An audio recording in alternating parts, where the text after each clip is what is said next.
유시민 작가가 다스베이다에 출연한 지 하루도 채 지나지 않아 이재명 대통령과 김민석 총리의 SNS 글이 논란이 되고 있습니다. 해석이 분분하지만 결국 또 이 SNS 글들이 갈등을 조장하고 있는 것으로 보입니다. 윤석열 때 해석 전쟁으로 지친 국민들이 왜 지금도 이래야 하는 건지 모르겠다는 목소리가 많습니다. 어떤 상황인지 영상으로 함께 보겠습니다. 쭉 정리를 했는데 방금 대통령의 X의 글까지 확인을 했어요. 큰일 났다 정말. 큰일 났어. 와. 야, 이건 진짜 대통령 이거 SNS 못하게 해야 돼요. 이거는 청와대 내부에서도 뒤집어집니다. 대통령한테 아무도 태클을 못 걸고 있어요. 모두의 대통령이 되고 싶다면서요. 근데 저런 글을 쓰면 안 되죠. 와. 진짜 큰일이다. 자, 오늘 일단 제가 분석한 내용들 좀 정리를 하고요. 간단하게 오늘 뭐 원래 방송하는 날도 아니었고, 네, 요거는 좀 해야 되겠다 싶어가지고 일단 방송을 켰습니다. 자, 유시민 작가가 다스베이다에 출연을 했어요. 무슨 말을 하나 정말 기대를 하고 긴장하고 봤는데 제가 했던 말보다 더 강력한 발언은 아니었어요. 저는 도대체 유시민 작가가 무슨 얘기를 했길래 청와대랑 얘네들이 이렇게 허둥지둥거리나. 자, 근데 굉장히 중요한 이야기를 했고 앞에 또 탁현민도 나오고 이랬단 말이죠.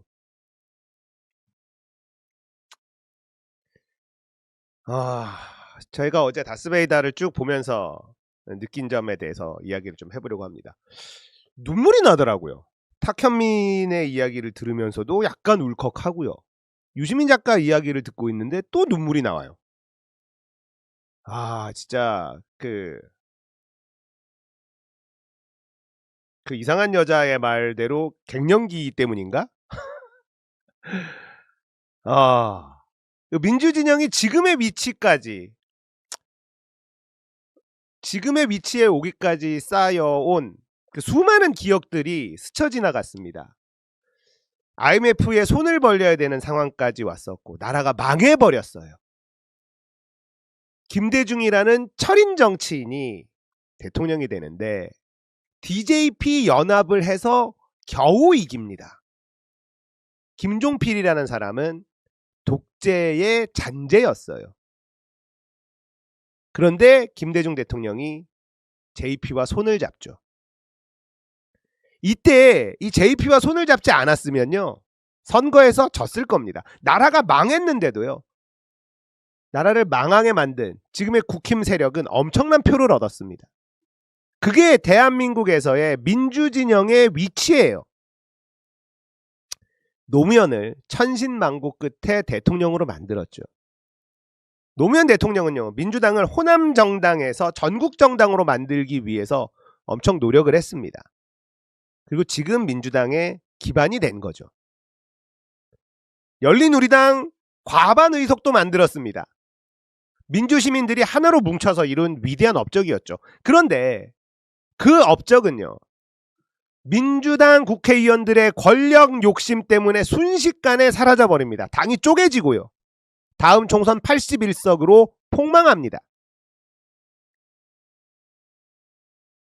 망해버린 민주당을 살려내기 위해서요.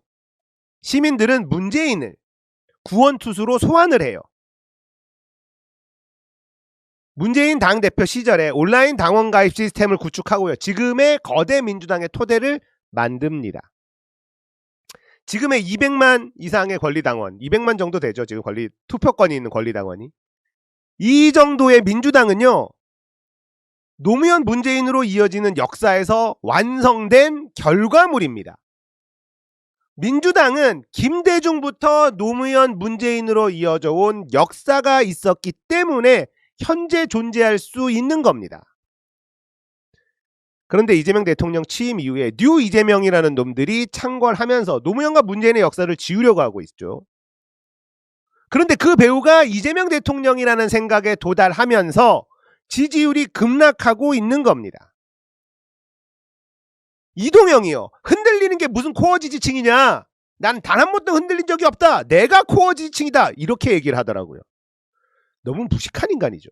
우리는 민주당의 코어 지지층 이야기를 하고 있는데 이동영은요. 이재명의 코어 지지층 이야기를 처하고 앉아 있는 겁니다. 수준이 너무 떨어지는 거죠.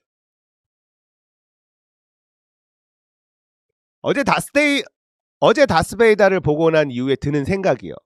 노무현에게는 문재인과 유시민이 있네. 문재인에게는 탁현민이 있구나. 근데 이재명에게는 누가 있지? 이동영인가? 한숨이 나왔습니다.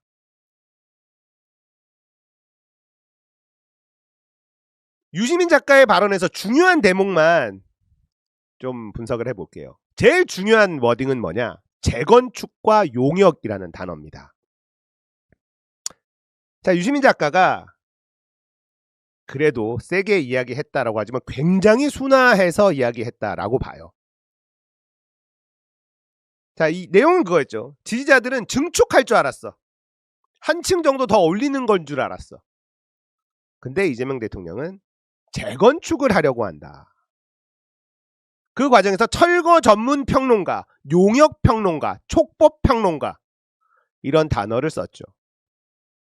자, 재건축은 일단 다 허물고 다시 지어야 되는 거예요.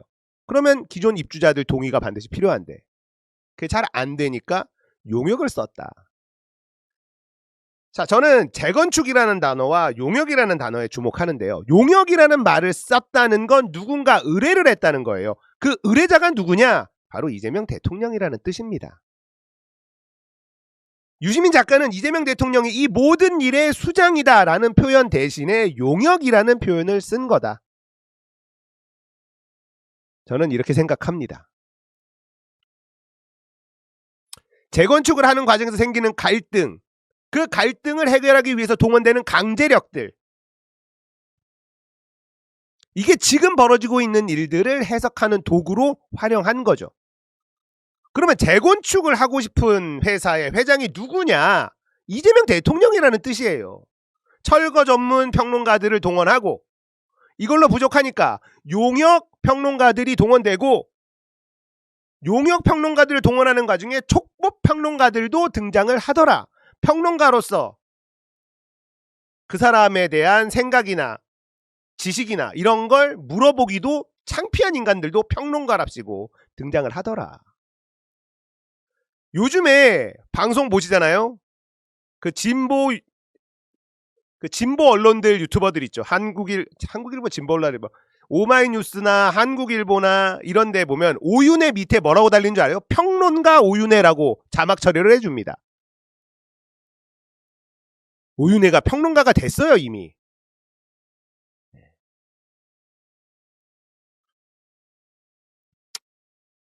자, 유시민 작가가 이재명 대통령이 예전으로 돌아와서 다시 시작했으면 좋겠다. 이렇게 말을 했어요. 자, 이 얘기도 저한테는 굉장히 중요했습니다. 왜냐하면 유시민 작가의 저 말은 이재명 대통령이 예전부터 우리를 속여왔다는 건 아니라는 뜻이에요.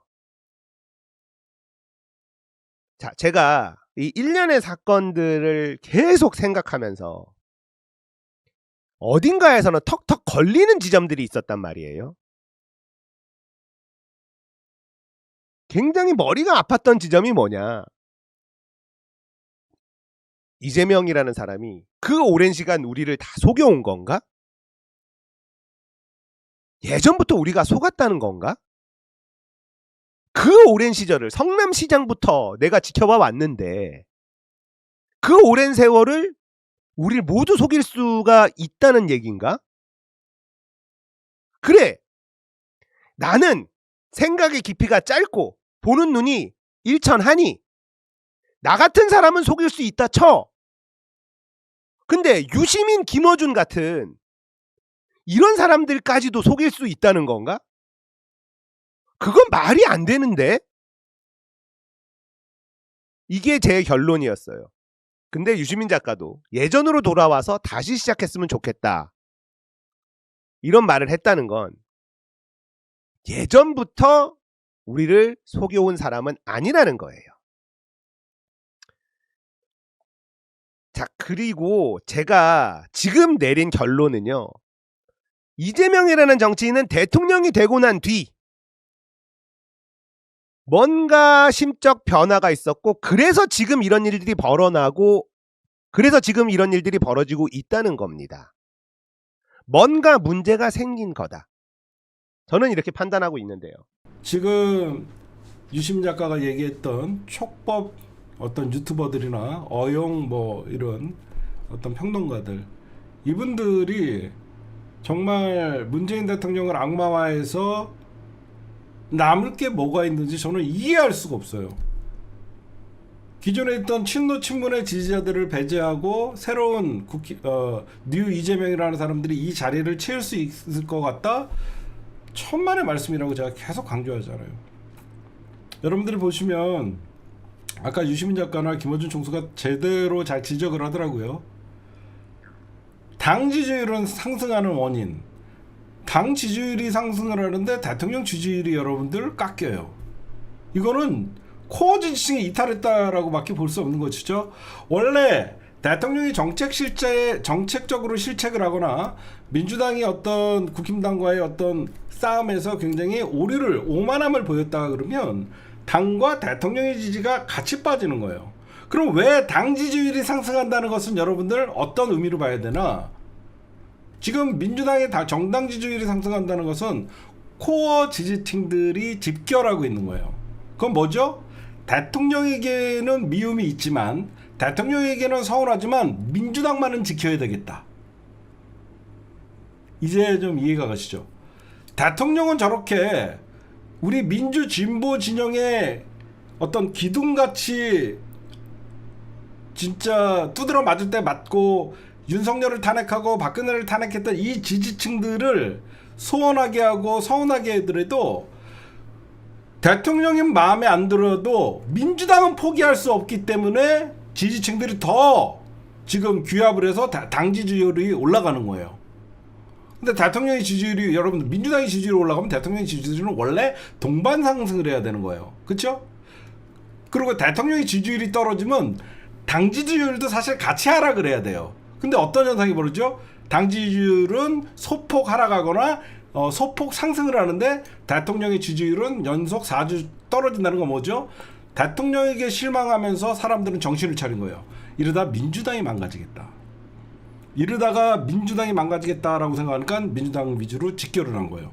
그 민주당이 망가지겠다라고 하는 게 가장 큰 이유가 뭐죠? 이번 전당대회가 가장 분기점이 될 것이다라고 하면서 위기감을 느낀 거예요.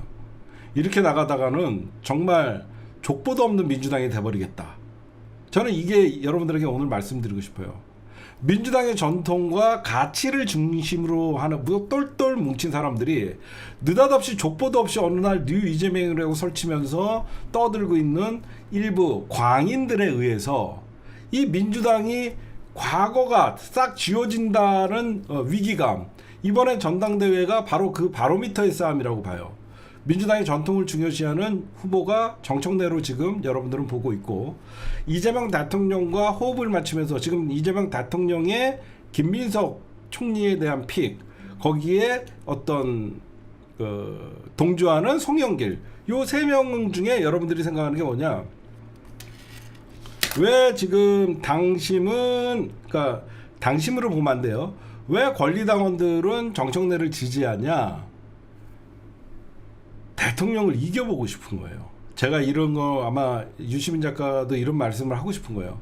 지금 민주당의 전통적인 지지자들은요, 대통령이 틀렸다라는 걸 한번 보여주고 싶은 게 이번 전당대회의 어떤 사실 저는 마음이라고 생각해요. 제 말 맞죠? 대통령이 아무리 픽을 해도 당원들이 받아들이지 않으면 원하는 당대표 안 된다는 거를 보여주고 싶은 거예요. 지금 당대표 선거가. 그래서 지금 당원들이 적극적으로 나서서 정청래, 제가 보면 여러분들 정청래 부족한 거 많아요. 정청래는 일관되게 여태까지 정치 생활을 하면서 강성이고 개혁적인 거는 있었지만 당내 의원들과 어떤 그 친목이나 이런 것들을 잘 할 줄 모르다 보니까 당내 개파나 이런 거에 어울리지 못하다 보니까 당내 의원들에겐 인기가 없어요. 그리고 이번에 저기 지방선거를 이끌면서 사실 결단하지 못했다라고 비판하는 사람들이 있는데 제가 솔직하게 말씀드릴게요. 정청래가 송영길을 공천하고 싶었을까요? 이제는 말할 수 있다 얘기해드릴게요. 정청래가 무죄 받은 송영길을 공천하고 싶었을까요? 제가 오늘 뭐 유시민도 등판했는데 제가 못할 거 뭐 있습니까? 제가 오늘 여러분들 다 정보를 제가 아는 것들을 좀 공개하면 유시민도 정청래가 여러분들 송영길을 뻔히 뭐 송영길이가 자기 면회 한번 안 오고 그러면서 쌍욕을 하면서 늘 저렇게 비판했는데 진짜 정청래가 여러분들 송영길을 공천하고 싶은 마음이 없었겠죠? 김영남을 공천하고 싶었을까요? 다 그분의 뜻인 거예요. 그분의 뜻이니까 정청래는 대통령의 뜻을 거역하기 싫어서 공천한 거예요. 저는 그게 보는 게 가장 합리적이에요. 제가 또 하나 말씀드릴게요.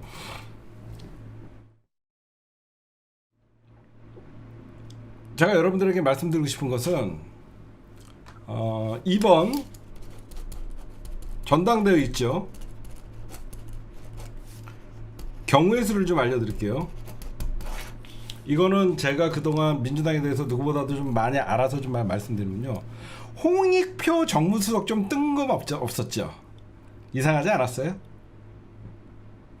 홍익표 정무수석은 뜬금없었죠. 왜 그랬을까 나는 생각을 해봤어요. 이제 와서 저는 제가 말씀드릴게요.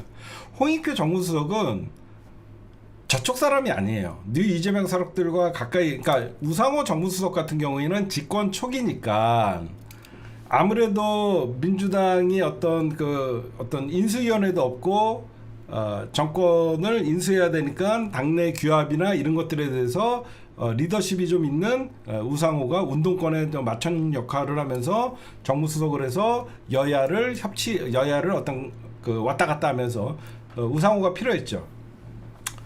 그 다음에 저는 홍익표 임명은요 정청래 견제용이라고 봐요. 왜 제가 홍익표 정무수석의 임명은 정청래 견제용이라고 제가 말씀드리냐면요. 홍익표랑 정청래랑 친해요. 홍익표랑 정청래랑 친하다 보니까 홍익표 정무수석은 정청래한테 이런 얘기 저런 얘기를 다 할 수 있는 사이예요. 그러니까 이재명 대통령은 본인의 뜻을 홍익표 정무수석가 얘기하면 홍익표 정무수석은 청래형 뭐 이렇게 얘기하면서 편하게 얘기를 하는 거거든요. 그러니까 여러분들 여태까지 이재명 대통령이 우리가 의심만 했던 김용남의 공천이나 저는 김용남이나 송영길 이런 사람들은 정청래랑 가장 소통이 편한 사람은 홍익표라고 저는 낙점을 했던 것 같아요. 제가 왜 이 말씀을 드리냐, 이번 전당대회에서 만약에 정청래 대표가 되면 홍익표는 유임일 거예요. 제 예상이 틀리기를 바랍니다. 만약에 김민석 총리가 당대표가 되면 정무수석은 바뀔 거예요. 그쵸? 홍익표 정무수석은 정청래 대표한테 가감없이 대통령의 생각을 전달할 수 있는 사람이거든요. 여러분들 제 말 이해하셨죠? 그러니까 김민석 총리가 이번에 당대표가 되면 정무수석은 바뀔 확률이 전 99%예요. 근데 지금 홍익표 정무수석을 냈던 것은 정청래 대표가 됐을 경우를 아직도 염두에 두고 있는 거거든요. 그러면 계속 홍익표 정무수석을 통해서 대통령의 의중을 전달하면 왜? 정청래는 대통령의 어떤 뜻을 단 한 번도 거역한 적이 없어요. 이거는 사실일 거예요. 응? 진짜로 여러분들이 그거는 보시면 여러분들 아마 홍익표 정무수석의 인사는 굉장히 의외라고 생각했던 분들이 많을 거예요. 그런 게 좀 있고요.